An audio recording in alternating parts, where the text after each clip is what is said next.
Extratug.com for exclusive content that YouTube won't let me post, and also a bunch of perks you have to see to believe.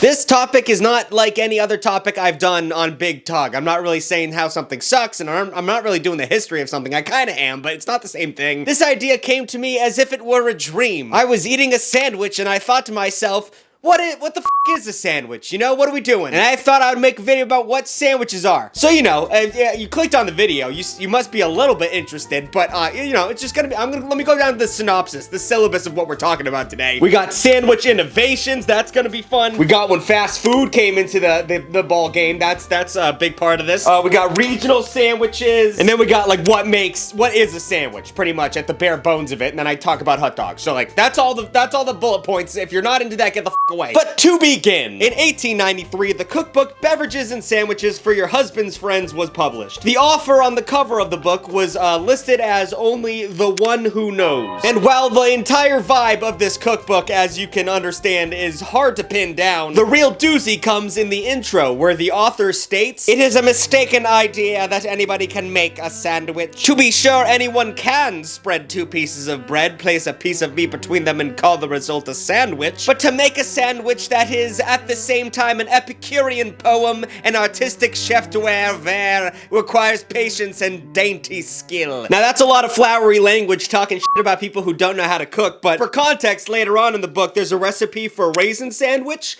which is just raisins between buttered bread. So, talking a lot of shit for glass houses throwing stones. But while you might think a sandwich is simply cold cuts or nutty spread, obviously for others, it's a state of mind. And from school lunches to Jersey Mike's, it's time we all take a second and look around the room and ask ourselves, what is a sandwich? Chris, flashback time, please, for the love of Christ, fade me out. Jesus Christ, all right. It takes a second. God. I guess I have to fade myself out too now. Flashback. Get ready to learn Chinese talents. Many consider the rojamo to be the world's oldest sandwich. Its roots trace back to the Zhou dynasty in China around 221 BCE. These meat sandwiches are still a wildly popular street food in China. However, rojamo was made with a bun, making them similar to hamburgers and putting their sandwich status in jeopardy. Perhaps another ancient item that is a little bit more like a sandwich than the rojamo, but decidedly less delicious, is the traditional Passover sandwich. Attributed to the Rabbi Hillel the Elder, who lived during the 1st century BCE, it features a sweet reddish paste made of fruit, nuts, and wine paired with bitter herbs and slathered on unleavened bread. If you've ever been to Passover with your Jewish friends, or if you are Jewish, you understand that most of the food being served on that table is more of a metaphor than an actual delicious meal. And much like the radish dipped in salt water that symbolizes the bitterness of slavery and the tears of the slaves, eating this sandwich symbolizes the bitterness of slavery and the sweetness of freedom. I don't know about you, but every time I bite into a sandwich from Subway, I think about slavery, so it kind of makes sense. Jump forward over 600 years later during the Middle Ages, and thick slabs of stale bread were used instead of plates. Known as trenchers, they were perfect vehicles for greasy meats that absorbed all the juices and sauces. Then that sweet soaked bread was given to the dogs or the poor, which throughout history were pretty similar in terms of status. In essence, trenchers were the original open-faced sandwiches, which I fucking hate that concept. I hate the concept of an open-faced sandwich. If my sandwich can't close, I wouldn't call that a sandwich. I would call it meat on top of a bread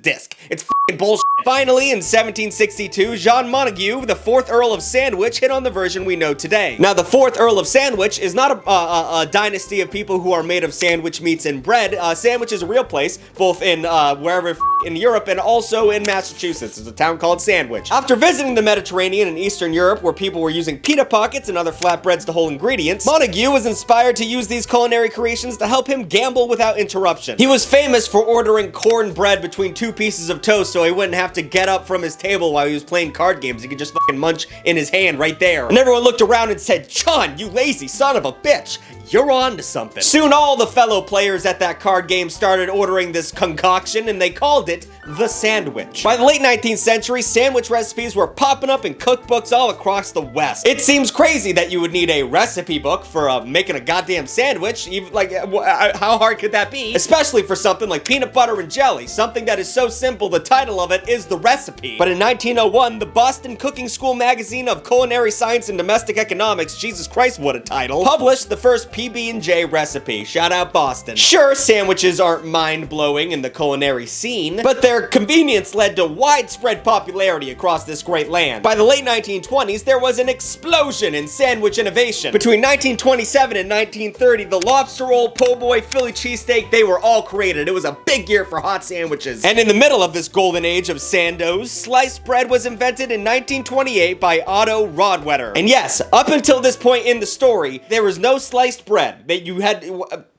What?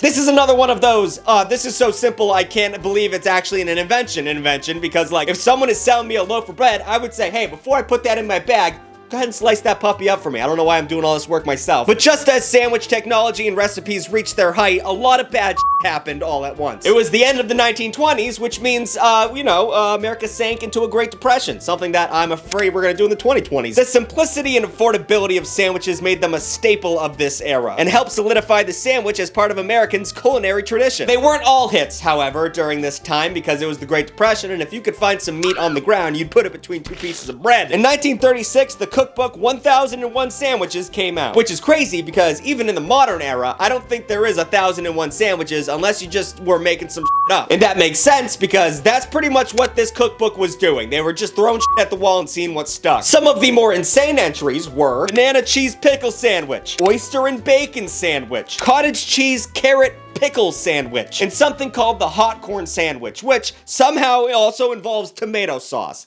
It was fucking gross time to be alive. But as the popularity of sandwiches grew, entrepreneurs saw an opportunity to make a lot of lettuce. That was a pun about sandwiches, but I'm talking about money, and I had to clarify that because I'm not funny all the time, and you guys need to understand when I'm joking or not. Fast food sandwiches started in 1909 with a chicken sandwich shack in New Haven, Connecticut. God damn it, does New England know how to start shit? We are sick. Chris, put up a picture of New England and some pride elements around me, how excited I am to be from Massachusetts. And over time, that little chicken shack developed an industry that is now worth over $20 billion today. The biggest player in the sandwich industry, of course, is Subway. Subway f***ing sucks, but it's the biggest one. There are over 20,000 Subway locations in the US, the most out of any fast food company in the nation. And they rake in about $9 billion annually, so that's not chump change. But absolute power corrupts absolutely, and Subway has been getting into trouble for the past however long I've been alive. That place is a fucking conspiracy theory show. Now, they're not the only sandwich chain that behaves badly. We had Jimmy John's owner going around and shooting like gazelles and lions and stuff. And Arby apparently got an F grade from the Center of Food Safety and Consumer Union. And Jersey Mike's apparently violated child labor laws, but Subway's sins are legion. For one, their bread once contained a chemical used in yoga mats. For two, a 2017 Canadian study found Subway chicken only contained 50% meat. For three, their foot-long sandwiches weren't actually a foot long. For five, I think they found out that their tuna had no fish in it or something. I don't know if they cleared up that lawsuit, but that was a big thing a couple years ago. And for six,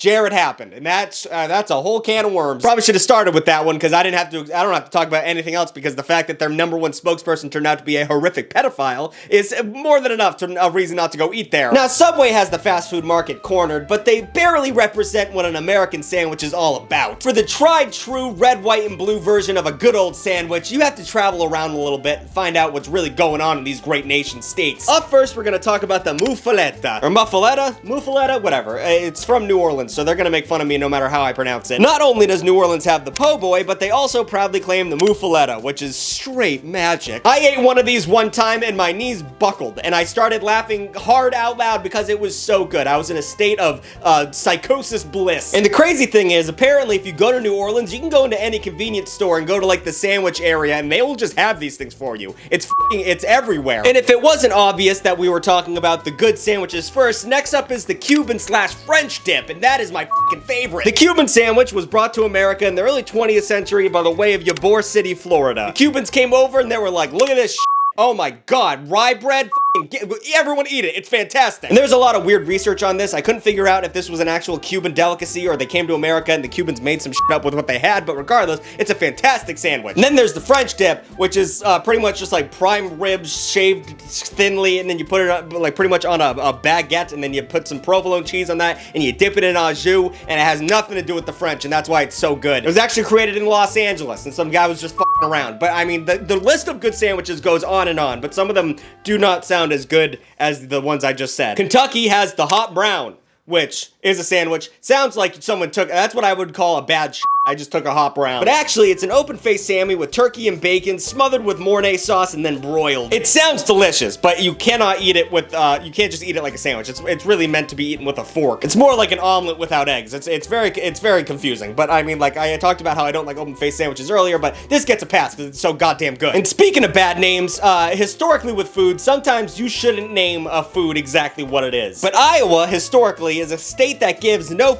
so they ignored this rule and named their regional selection the loose meat sandwich. Hey, Iowa, gross. That sounds like a gross and Chris, you can edit out that word, but they'll know what I said. But then there are some regional delicacies that need to be deported immediately, and I wrote this script before Trump started doing all the crazy shit, so don't get mad at me. The following sandwiches I'm about to discuss are, frankly, abominations. Affronts to God. This isn't the 1930s anymore. You can't just make shit up and call it a sandwich and expect everyone to eat it or at least not get grossed out by what you're doing. And the first of the gastronomical crimes against America comes from Alabama. The first state alphabetically and the worst state for everything else has one of the worst sandwiches you could possibly think of. And this sandwich, and you're gonna think I'm bullshitting you, but it's not. It's a real sandwich, is the pineapple sandwich, which is a slice of pineapple between two mayonnaise-slathered pieces of white bread.